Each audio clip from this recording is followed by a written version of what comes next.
नमस्कार, मैं PM DNS Singh और आप देख रहे हैं कमाल यार। इस वक्त की बहुत ही बड़ी खबर निकलकर सामने आ रही है कि अमेरिका को भी झुकना पड़ा नेपाल के सामने। जी हाँ दोस्तों, क्यों झुकना पड़ा? क्योंकि जो नेपाल की कई सारी मूर्तियां चोरी होने के बाद यहाँ पे अमेरिका के सेमिनार में जाकर इकट्ठा हो गई और उसके बाद अमेरिका ने कई बार कहा कि ये जो मूर्तियाँ हैं वो कहाँ से हैं हमें नहीं पता, लेकिन नेपाल की हैं, इसका क्या प्रमाण है। तो नेपाल ने किस प्रकार से इसका प्रमाण दिया और उसके बाद नेपाल अपने घर लाया इन मूर्तियों को, इनके बारे में हम पूरी विस्तार से जानकारी लेंगे। तो वीडियो के अंत तक बने रहिए और अगर आप चैनल पे नए हो तो चैनल को सब्सक्राइब करके बेल आइकन दबा लीजिए ताकि आपको अगला अपडेट भी सबसे पहले मिल सके। तो चलिए वीडियो को शुरू करते हैं।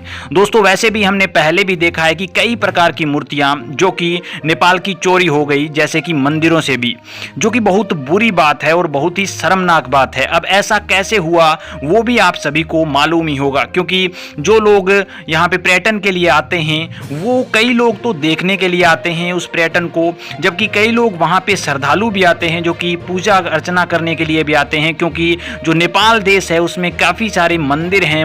मंदिरों के कारण यहाँ पे काफ़ी लोग इकट्ठा होते हैं विदेशों से भी, और उसके अंदर कई लोग फ़ायदा उठाने के लिए या फिर चोरी की दृष्टि से या फिर ठगी की दृष्टि से भी इंटर करते हैं, जो कि अच्छे काम नहीं कर जबकि इन मूर्तियों को चोरी करते हैं ताकि इनकी काफ़ी ज़्यादा रकम बांटी जा सके। क्योंकि जो नेपाल के मंदिरों में मूर्तियाँ हैं वो काफ़ी ज़्यादा पुरानी है और काफ़ी ज़्यादा महंगी भी है और उनकी कीमत बहुत ज़्यादा है, इसलिए वो यहाँ से चोरी कर लेते हैं। जैसे ही इन मूर्तियों के बारे में चोरी की खबर आई दोस्तों, आज ना केवल एक बार ऐसा हुआ है जबकि पहले भी कई बार हो चुका है।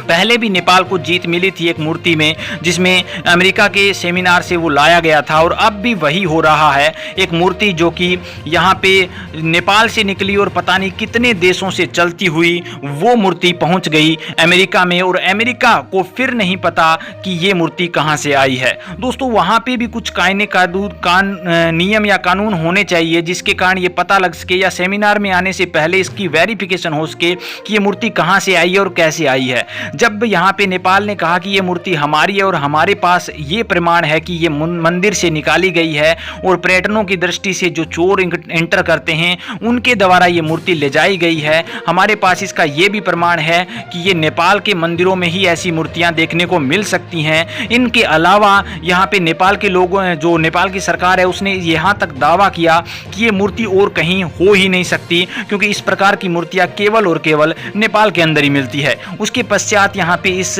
जो मूर्ति है उसकी रिसर्च हुई कि कहाँ से लाई गई है ये मूर्ति, और एटलीस्ट जब फाइनली ये पता चला कि ये मूर्ति नेपाल की ही है तो यहाँ पे इस मूर्ति को वापस कर दिया गया और नेपाल को पहुँचा दिया गया। इससे पहले भी एक मूर्ति पहुँचाई गई थी नेपाल को और अब यहाँ पे दूसरी मूर्ति भी पहुँचा दी गई है। लेकिन ये बड़ी बात नहीं है कि मूर्ति पहुँचा दी गई है, जबकि बड़ी बात ये है कि चोरी ही क्यों होती है। क्या यहाँ पे सख्ताई नहीं है? क्या उन लोगों की जाँच पड़ताल नहीं होती? क्या यहाँ पे किस प्रकार से वो बाहर निकलते हैं? इन सारे सवालों के जवाब हमें चाहिए, क्योंकि ये जो चीज़ें हैं वो प्रत्येक साल कुछ न कुछ घटित होती हैं। यानी कि चोरी हुई मूर्तियां कहीं न कहीं जाती हैं और चोरी होती हैं, ये सबसे बड़ी बात है। तो सरकार को चाहिए कि वो यहाँ पे मंदिरों और जो भी दर्शनीय स्थल हैं जहाँ से चोरी की संभावनाएं हैं वहाँ पे काफ़ी ज़्यादा सख्ताई बरते, ताकि आगे ऐसा काम ना हो और हमें लड़ना ना पड़े हमारी ही चीज़ों को वापस लाने के लिए। दोस्तों, आपकी क्या राय है इसके बारे में? अपने विचार भी कमेंट सेक्शन में जरूर लिखिए। चलिए आज के लिए इतना ही रखते हैं, आगे कोई नया अपडेट मिलता है तो फिर आपके सामने हाजिर होंगे। तो वीडियो को लाइक कीजिए, शेयर कीजिए, और अगर आप चैनल पर नए हो तो चैनल को सब्सक्राइब करके बेल आइकन दबा लीजिए ताकि आपको अगला अपडेट भी सबसे पहले मिल सके।